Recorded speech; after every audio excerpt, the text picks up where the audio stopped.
श्रीमान भट्टाचार्य जी, महाराष्ट्र और गोवा श्री आदरणीय श्री मोहित भाई, मंत्री परिषद के मेरे साथी श्रीमान भूपेंद्र सिंह जी, प्रदीप सिंह जी, बार के प्रेसिडेंट श्रीमान मनन जी, देश भर से आए हुए सभी आदरणीय वरिष्ठ जजेस, बार के सभी मेंबर्स,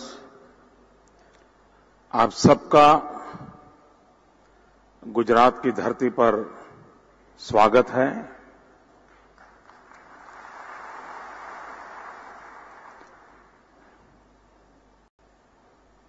मुझे यहां आने के बाद पता चला कि मुझे क्यों बुलाया गया है।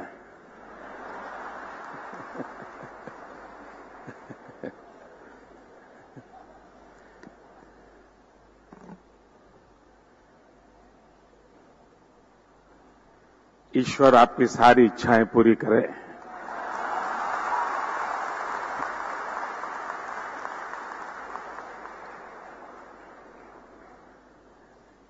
जूनियर लॉयर की जो कठिनाइयां हैं वो भी पूरी करें।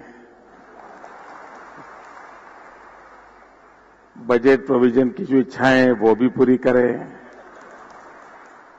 ईश्वर सब प्रकार से आपकी मदद करे। आप सब महात्मा मंदिर में पधारे हैं। आपको खुशी होगी क्योंकि बाहर से काफी लोग आए हैं और बहुत लोग हैं जिन्होंने पहली बार ये कन्वेंशन सेंटर देखा होगा। एक भारतीय नागरिक के नाते हम गर्व कर सकते हैं कि इसका बहुतेक हिस्सा जहां हम बैठे हैं वो सब सिर्फ 180 डेज में बना हुआ है। Only 180 days. यानी हमारे देश में भी हमारे नौजवानों में क्या ताकत है, एफिशिएंसी, इन सारी बातों का हम अंदाज लगा सकते हैं। ये महात्मा मंदिर की और भी एक विशेषता है। इसकी नींव में हिंदुस्तान के सभी प्रदेशों की माटी है। हिंदुस्तान की सभी पवित्र नदियों का जल इस पर है। और महात्मा गांधी ये युग पुरुष थे, विश्व मानव थे और इसलिए दुनिया के सभी देशों से वहां से भी मिट्टी और जल इसकी नींव में डाला गया है। कल्पना ये थी इसको बनाते समय कि समाज के हर कोने में, हर तबके में महात्मा गांधी के प्रति जो भाव है उसकी अभिव्यक्ति यहां हो। मेरा आप सबसे अनुरोध है, समय निकाल के पूरे इस परिसर को जरूर आप देखिए। यहां गांधी के जीवन पर एक छोटा सा टेक्नोलॉजी पर आधारित म्यूजियम भी है। मेरी आपसे प्रार्थना है कि जरूर आप उसे देखें।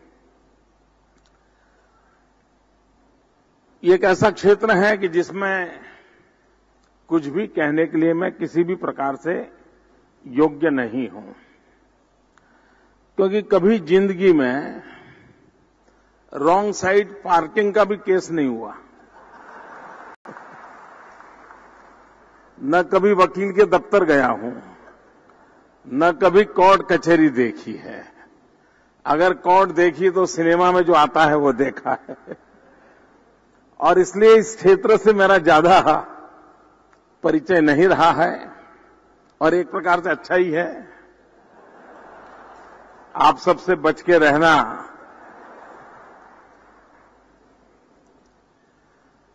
लेकिन जो दायित्व है मेरे पास उसको लेकर के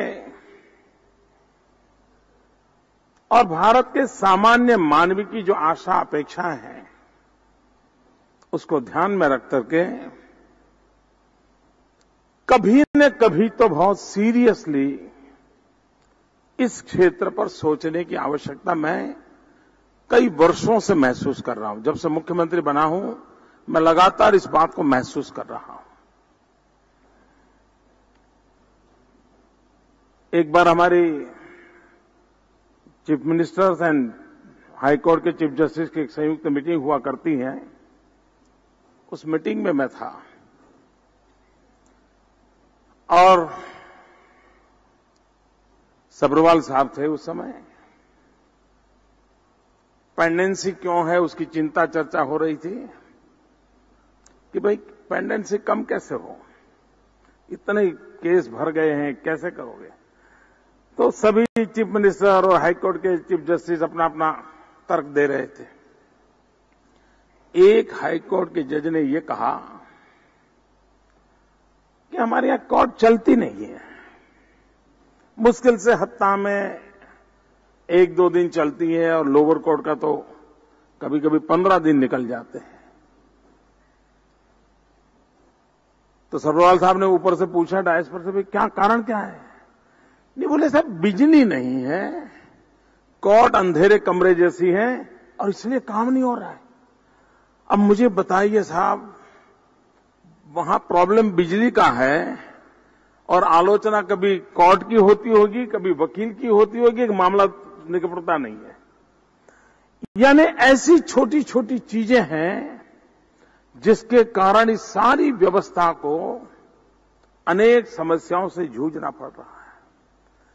एक ऑल आउट थिंकिंग, एक ऑल आउट सॉल्यूशन और फोकस एक्टिविटी, इस पर अगर बल दिया गया, मैं नहीं मानता हूं कि हमारे देश में फिर से एक बार हम न्याय व्यवस्था पर, न्याय प्रणाली पर और न्याय परंपरा पर विश्वास पुनः स्थापित नहीं कर सकते, ऐसा मैं नहीं मानता हूं।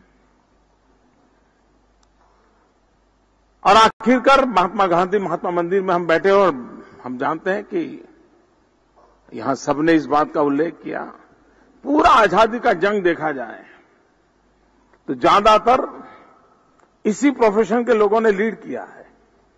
ज्यादातर लोग वकालत से आए थे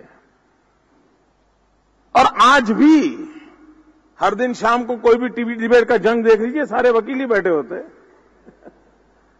कोई भी टीवी डिबेट देख लीजिए, 80% डिबेटर आप ही के प्रोफेशन के लोग होते हैं। वो वहां कोर्ट में थोड़ी कमी रह जाती तो शाम को आके यहां कर लेते हैं।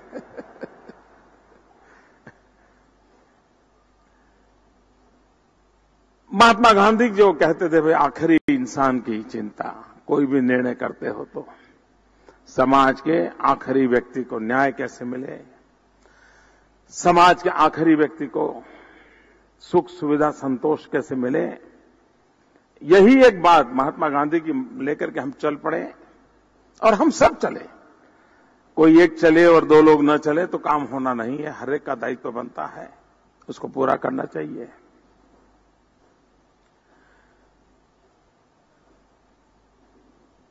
ये सरकार का दायित्व है कि समय की आवश्यकता के अनुसार बजट प्रोविजन होना चाहिए, इंफ्रास्ट्रक्चर होना चाहिए, क्वालिटी मटेरियल, अच्छा ह्यूमन रिसोर्स, अच्छे वकील भी कब आएंगे। अगर उसको जद्दोजहद करनी पड़ेगी तो नहीं आएगा। कुछ अगर सुविधाएं रही, व्यवस्थाएं रही तो आएगा। अब गुजरात में एक छोटा सा प्रयोग किया, हमने तालुका बार तक ई लाइब्रेरी की व्यवस्था कर दी। इसके कारण जो जूनियर वकील है उसको चीजें चाहिए तो बेचारा आराम से रेफरेंस मटेरियल कलेक्ट कर लेता है और उसकी गाड़ी चल जाती है। पैसे कम हो तो भी उसका बोझ बनता नहीं है।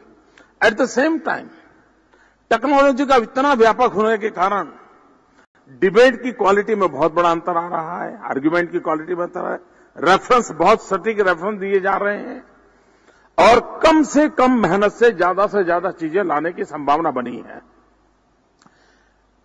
जितना जल्दी हो सके हम इस पूरी व्यवस्था को डिजिटल फॉर्म में लाए। अगर हमने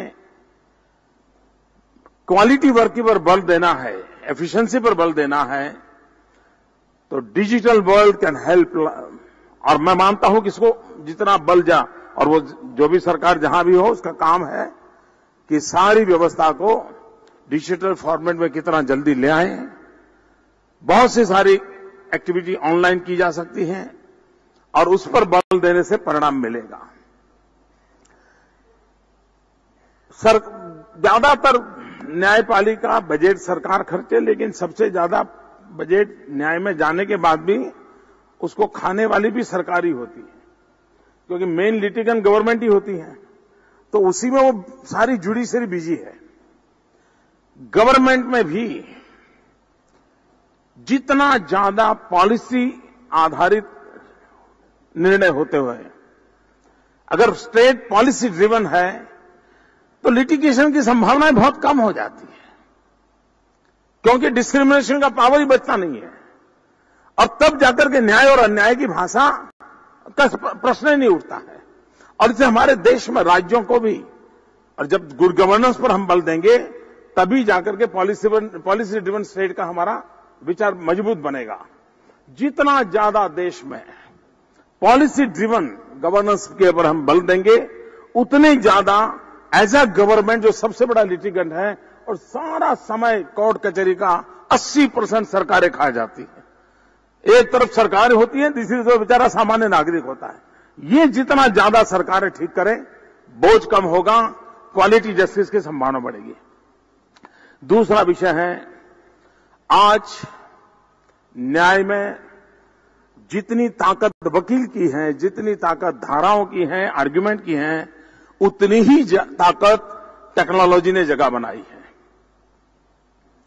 फॉरेंसिक साइंस एक बहुत बड़ा रोल जस्टिस में कर रहा है। Gujarat is the first state in the world, दुनिया में कहीं पर भी फॉरेंसिक साइंस यूनिवर्सिटी नहीं है। यूनिवर्सिटी में एकाध क्लास चलता है फॉरेंसिक साइंस का, और आने वाले दिनों में देखिए लीगल प्रोफेशन का फॉरेंसिक साइंस से बहुत बड़ा नाता जुड़ने वाला है। उसमें भी ये जो साइबर क्राइम की दुनिया खड़ी हुई है, फाइनेंशियल संबंधित गुनाहगारी ज्यादा बढ़ती चली जा रही है। ऐसी स्थिति में टेक्नोलॉजी बहुत बड़ा रोल प्ले करने वाली है। हमारे लिए अच्छी बात है कि गुजरात हाईकोर्ट ने भी फॉरेंसिक साइंस में जजेस आते हैं, वहां पर उनके कोर्सेज होते हैं, लॉयर्स आते हैं, गवर्नमेंट ऑफिशियल जाते हैं, और उसके कारण एक अच्छा एक हार्मनी पैदा हुई है और जिसका हमें लाभ मिल रहा है। आने वाले दिनों में पूरे देश में हम इस सिस्टम को स्ट्रेंथन करने के लिए हम क्या कर सकते हैं, उस पर अगर हम बल देते हैं तो बहुत लाभ होगा। एक और पहलू जो मैं ज्यादा समय नहीं लूंगा क्योंकि काफी समय हो गया है, हमारे यहां क्या हुआ है कि कानून है, संविधान है, वकील है, कोर्ट है, और वहीं एक दुनिया चलती है। एक समाज के रूप में, एक पूरी व्यवस्था के रूप में इस ओर देखने के लिए आज हमारे यहां कोई मैकेनिज्म नहीं है।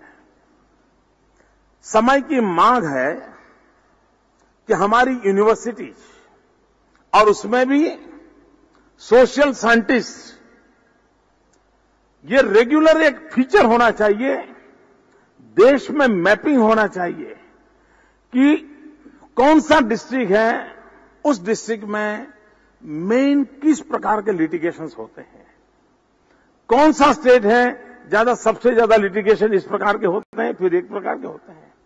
ये मैपिंग होने की जरूरत है। सोशल साइंटिस्टों के द्वारा हर ब्लॉक का रिसर्च होना चाहिए कि गत वर्ष 2000 केस आए, फैमिली डिस्प्यूट के कितने आए, क्रिमिनल वर्ग के कितने हैं, उससे पता चलेगा कि यहां धीरे धीरे क्रिमिनल एक्टिविटी बढ़ रही है।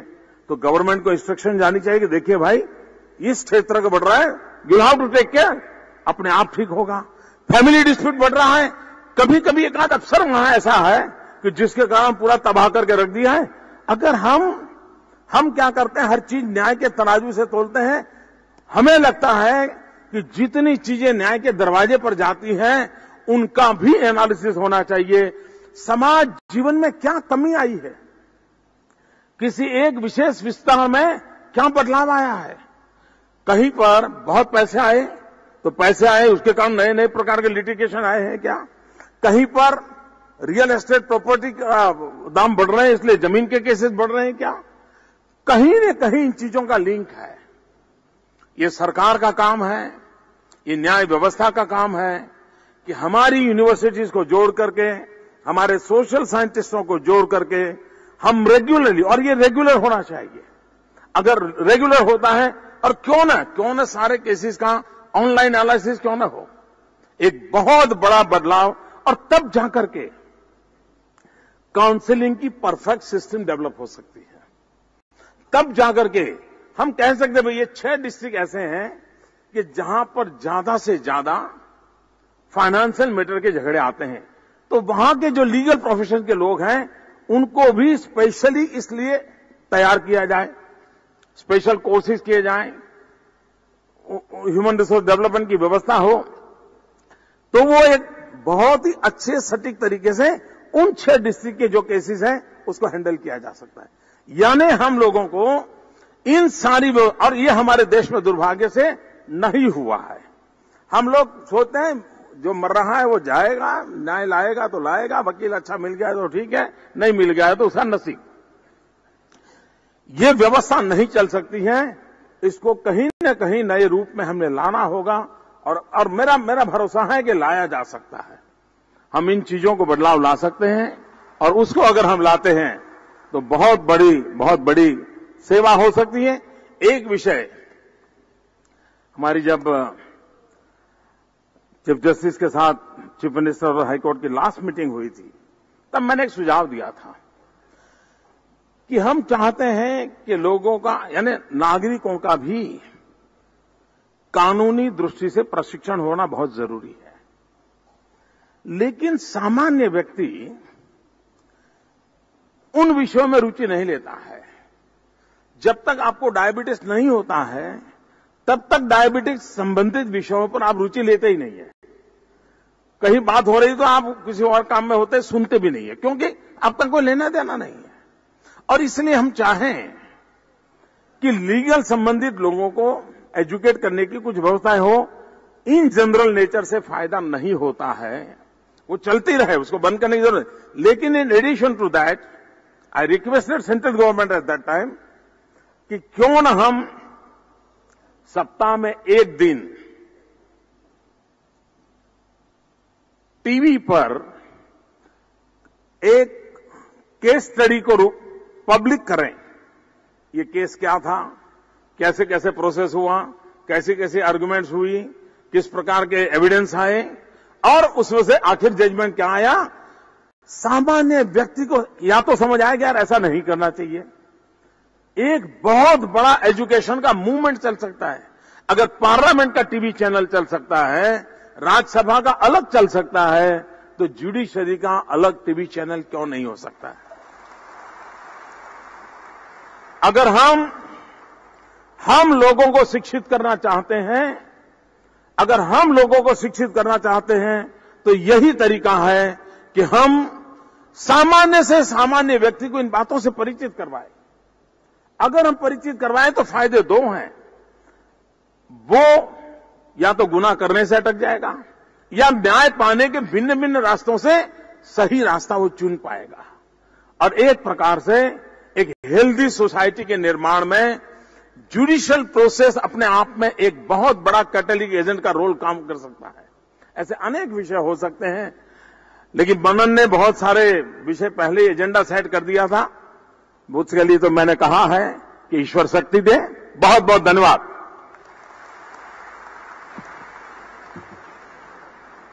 जो दिल नहीं पॉलिटिकल विल से काम करते हैं, जो एक्ट नहीं एक्शन में विश्वास रखते हैं, जो डेवलपमेंट से भी ज्यादा डिलीवरी चाहते हैं और कमिटीज नहीं कमिटमेंट में मानते हैं, जो वादे नहीं इरादे लेकर आए हैं, ऐसे माननीय मुख्यमंत्री महोदय, आपका आभार आपके मार्गदर्शक व प्रेरणादायी प्रवचन के लिए। और अब आभार प्रस्ताव के लिए आमंत्रित करते हैं को chairman bar council of India Shri Ramesh Chandra Shah को।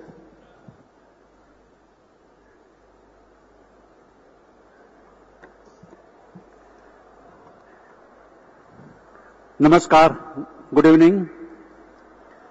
Honorable Mr. Justice K.S. Panikar Radhakrishnan, Judge Supreme Court of India. Honorable Narendra Bhai Modi ji, Chief Minister of Gujarat State. Honorable Mr. Justice Anil R. Dave, Judge Supreme Court of India, and the President of this function. Honorable Mr. Justice S. J. Mukhopadhyay, Judge Supreme Court of India. Honorable Mr. Justice A. K. Sikri, Judge Supreme Court of India. Honorable Mr. Justice Chaleshwaram, Judge Supreme Court of India. Honorable Mr. Justice Bhaskar Bhattacharya, Chief Justice of High Court of Gujarat. Honorable Mr. Justice Mohit Shah, Chief Justice of Maharashtra and Goa. Honorable Mr. Bhupendra Singh Chudasama, Minister of Law and Justice, Government of Gujarat. Honorable Mr. Pradeep Singh Jadeja, Minister of State, Law and Justice, Government of Gujarat. Honorable Chairman, Bar Council of India, Manan Kumar Mishra. Sri Anil Kela, Chairman, Bar Council of Gujarat.